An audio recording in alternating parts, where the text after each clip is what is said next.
आज आपण पपईपासून मस्त असं बघा जाम बनवणार आहोत। आणि याच्यासाठी मी इथं बघा पिकलेली व्यवस्थित बघा पपई घेतलेली आहे। आता आपण ही कट करून घेऊयात। बघा खूप पिकलेले, त्याच्यामुळे अशी पिकलेलीच घ्यायची बघा व्यवस्थित अशी। बघा पपईचे असे साल काढून घ्यायचे आपल्याला वरची बरोबर। बघा मी तर अशा प्रकारे घेते, तुम्ही चाकूच्या साह्याने पण घेऊ शकता।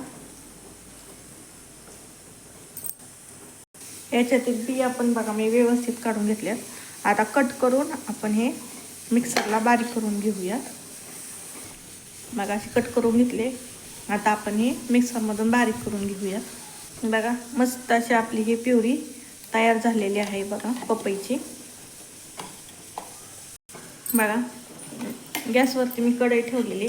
आता याच्यामध्ये बघा आपण ही सगळी प्युरी ओतून घेऊयात।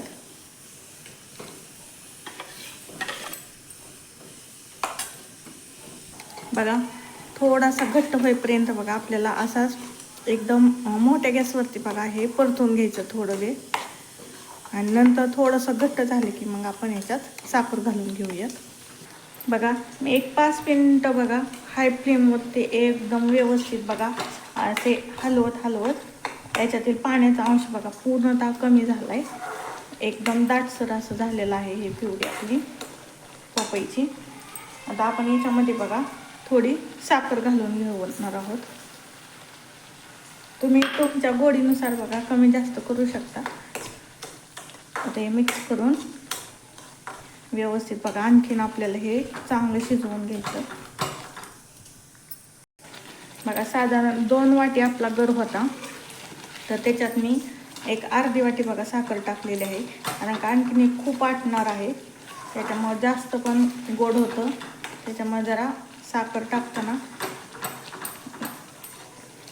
थोडी कमीच टाकायची।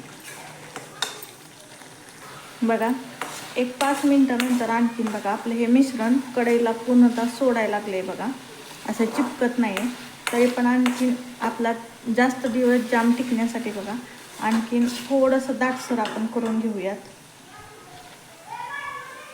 बघा आपल्या जामची चव वाढवण्यासाठी मी एकच वेलची बघा न कुटता अशीच टाकलेली, याच्यामुळं याचा सुगंध आहे ना खूप छान येतो बघा वेलचीचा, आणि खूप दिवस टिकण्यासाठी पण मदत होते।